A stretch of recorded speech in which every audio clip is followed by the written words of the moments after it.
जी राज्य, त्यांचे लोक हे ज्यावेळेला टणक राहतात, कडक राहतात, त्यावेळेला असली लोक येऊन शिरू शकत नाहीत, अशी लोक येऊन बोलू शकत नाहीत. पण आमच्याच सगळ्या लोकांचं मवाळ धोरण असतं. 4 गोष्टी ते राज ठाकरेला सुनावतील आमचे पत्रकार की मारणं हा काय उपाय आहे का? बरं, मग काय लिहिणं उपाय आहे? हे लिहून ऐकणारे आहेत. मी अनेकदा सांगितले, आम्ही पहिले कधीही या सगळ्या गोष्टी करताना पहिले हात जोडूनच जातो.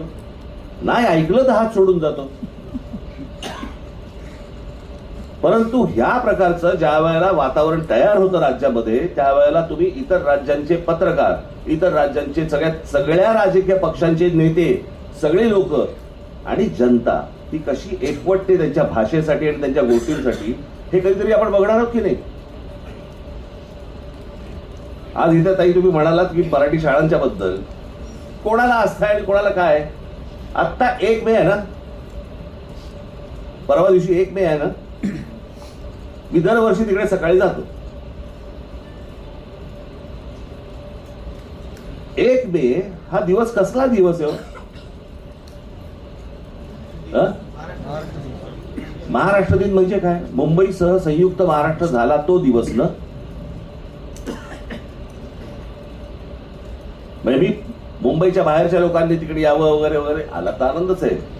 परंतु मुंबईतल्या राहणाऱ्या मराठी माणसांना वाटत नाही की यांच्यामुळे आज आम्ही इथे आहोत, यांच्यामुळे ही महाराष्ट्राची राजधानी आहे, आपण तिकडे जाऊन त्यांना वंदन केलं पाहिजे, आपण त्यांना तिकडे जाऊन फुलं वाहिली पाहिजेत, असं मुंबईतल्या मराठी माणसाला वाटतच नाही.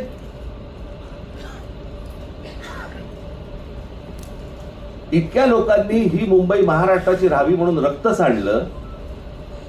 ते रक्त सांडल्यानंतरची जाणीव आमच्या मराठी लोकांमध्ये नाहीये. जर मुंबई महाराष्ट्राला मिळाली हीच जर जाणीव नसेल, तुम्हाला भाषेची जाणीव आणि तुम्हाला मराठी शाळांची कुठची जाणीव घेऊन बसलोय आपण? काही देणं घेणं नाही या लोकांना.